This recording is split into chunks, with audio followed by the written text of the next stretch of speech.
Hi friends, welcome to my channel. நம்ம இன்னைக்கு இந்த வீடியோல ரொம்பவே சூப்பரான ஒரு ரெசிபி தாங்க பார்க்க போறோம். பாஸ்தா மசாலா பாஸ்தா எப்படி செய்யலாம் சொல்லி தாங்க பார்க்க போறோம். பாஸ்தா அப்படினாலே எல்லாத்துக்குமே ரொம்ப பிடிக்கும். இது ரொம்ப சூப்பரான ரெசிபி. வாங்க நம்ம வீடியோக்குள்ள போய் எப்படி மசாலா பாஸ்தா செய்யலாம்னு சொல்லி. ஃபர்ஸ்ட் ஒரு pan ஹீட் பண்ணிக்கோங்க. அதுல ஒரு 3 டேபிள் ஸ்பூன் அளவு ரீஃபைண்ட் ஆயில் நம்ம சேர்த்துக்கலாம். சேர்த்துட்டு ஆயில் நல்லா ஹீட் ஆனதுக்கு அப்புறமா நம்ம இதில் கட் பண்ணி வச்சிருக்க ஆனியன் இதில் ஆட் பண்ணிக்கலாம். ஸோ நான் ஒரு மீடியம் சைஸ் வெங்காயத்தை இந்த மாதிரி சின்னதாக கட் பண்ணி வச்சுருக்கேன். ஸோ அதை நம்ம இது கூட ஆட் பண்ணிக்கலாம். சேர்த்துட்டு நல்லா மிக்ஸ் பண்ணி விட்டுக்கோங்க. வெங்காயம் நம்மளுக்கு இந்த எண்ணெயிலே நல்லா நம்மளுக்கு வதங்கி வரணும். ஸோ அந்த ஸ்டேஜ் வர நம்ம ஃப்ரை பண்ணிக்கிட்டே இருக்கலாம். ஸ்டவ்வும் மீடியம் ஃப்ளேமில் வச்சுக்கோங்க.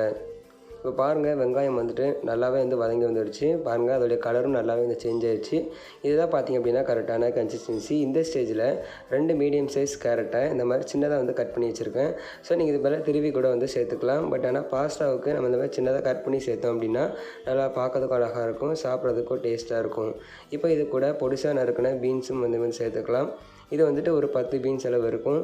சேர்த்துட்டு நல்லா நம்ம கலந்து விட்டுக்கலாம். ஸோ இப்போ ஒரு மூடி போட்டு மூடி இது ஒரு 10லேருந்து 15 நிமிஷம் வரை இதை நல்லா வேக வச்சு நம்ம எடுத்துக்க போகிறோம். ஸ்டவ் மீடியம் ஃப்ளேமில் வச்சு வேக வச்சு எடுத்துக்கோங்க. இப்போ காய்கறி நல்லா வெந்ததுக்கப்புறமா நம்ம அரைச்சி வச்சுருக்க தக்காளி இது கூட ஆட் பண்ணிடலாம். ஒரு மீடியம் சைஸ் அளவு தக்காளி அரைச்சி இது போல் சேர்த்துக்கோங்க. உங்களுக்கு பிடிச்ச காய்கறி இதில் சேர்த்துக்கலாம். ஸோ ஜஸ்ட்டு நான் இன்றைக்கி பீன்ஸு கேரட் மட்டும் சேர்த்துருக்கேன். சேர்த்து தக்காளியோடைய பச்சை வாசனை நல்லாவே போகணும். இப்போ பாருங்கள், தக்காளியோடைய பச்சை வாசனை நல்லாவே போயிடுச்சு. நல்லா ஃப்ரை ஆகி வந்துருச்சு.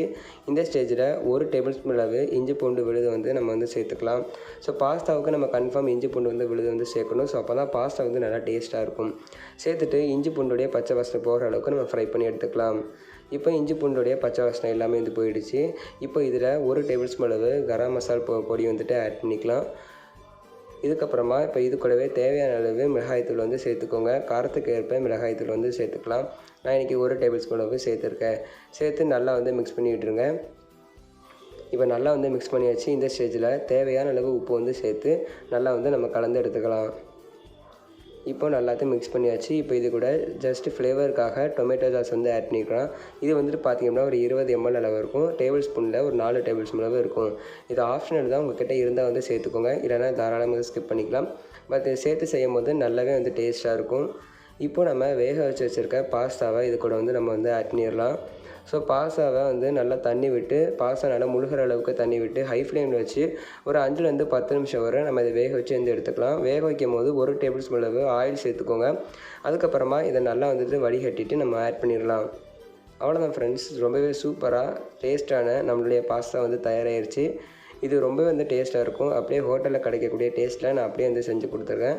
ஸோ இது கன்ஃபார்ம் உங்கள் எல்லாத்துக்குமே பிடிச்சிருக்குன்னு நினைக்கிறேன். இந்த ரெசிபி பிடிச்சிருந்துச்சுன்னா மறக்காமல் நீங்கள் நம்ம சேனல் சப்ஸ்கிரைப் பண்ணிக்கோங்க. இது போல் வீடியோஸை மிஸ் பண்ணாமல் பாருங்கள். கன்ஃபார்ம் இந்த வீடியோ உங்கள் எல்லாத்துக்கு பிடிச்சிருக்குன்னு நினைக்கிறேன். இந்த வீடியோ பிடிச்சிருந்துச்சு அப்படின்னா மறக்காமல் உங்கள் ஃப்ரெண்ட்ஸுக்கு எல்லாத்துக்குமே ஷேர் பண்ணிடுங்க. தேங்க்ஸ் ஃபார் வாட்சிங்.